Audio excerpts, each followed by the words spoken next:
This week on the Retirement Quick Tips podcast, I'm talking about how to pay for college before a little junior ever sets foot on a college campus. That's the goal, and we want to try to reach that goal to the best of our abilities, our ability to afford.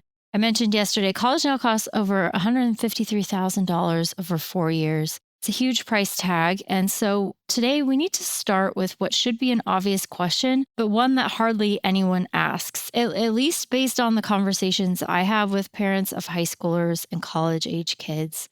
Should your child even be going to college? Is this a worthwhile investment?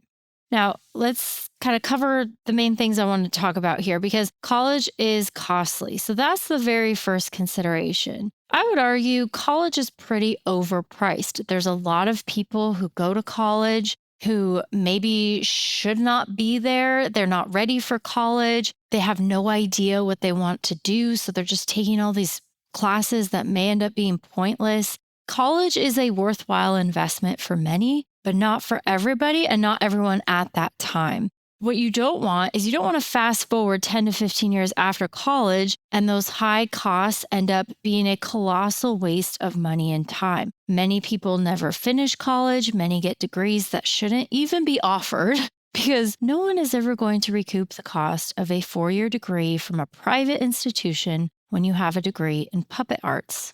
Yes, that is actually a degree. Now, the question of whether or not college is a worthwhile investment is almost impossible for an 18-year-old to answer. And we shouldn't ask them to answer that question. That should be up to the parents. But you want to look realistically, and most parents just blindly think, okay, I got to take the next step. I talk to a lot of parents who are grooming their kids for college well before. By the time their kids enter kindergarten, they're already thinking Harvard. Most kids, though, even ones who are Harvard bound, can barely do their own laundry. They can't brush their teeth every day unless mom reminds them. I know this from experience. Very few 18-year-olds are going to have a well-defined plan for college and their career that extends past basically which Kager they're going to on Friday. And then this issue is further complicated by the stunningly fast developments in AI. Many white-collar jobs that previously required 4-year degrees are now going to be done by AI, and it's already starting.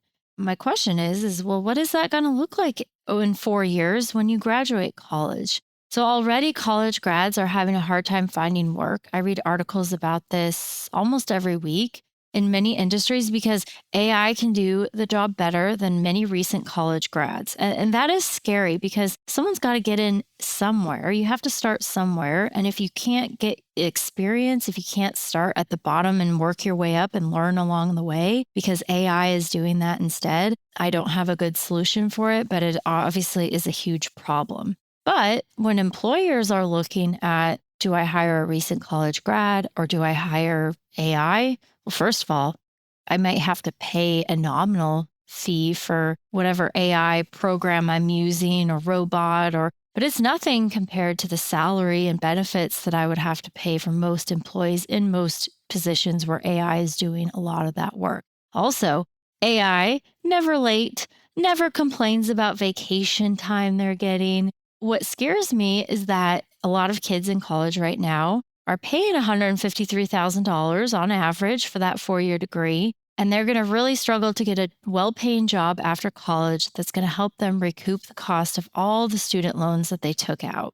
This should cause parents and also kids approaching college and in college to make sure that your degree and your skill set is not on the AI chopping block. There's been studies done, you can sort of research this. A lot of the sort of repetitive tasks are the ones that are currently being replaced by AI, but there's some interesting ones too. Like there was a study done recently by Microsoft assessing different jobs' vulnerability to AI, and the number 2 one on the list was a historian, which I guess I'm not that surprised because AI can comb through historical facts. But good history tells a story. So that one I find interesting. Another one is writer. Kids are already cheating in college anyways with AI. Like it's no surprise that if you want to be a journalist or a writer, maybe you're going to struggle. If you look at tech workers, A recent survey of 2,500 white collar tech workers found that 60% of them believe their jobs and their entire team could be replaced with by AI within the next 3 to 5 years. Okay, these are already people in their chosen field, already working, already have experience, not somebody coming out of college who lacks all of that. So, the best and most obvious way to pay for college is simply to not go.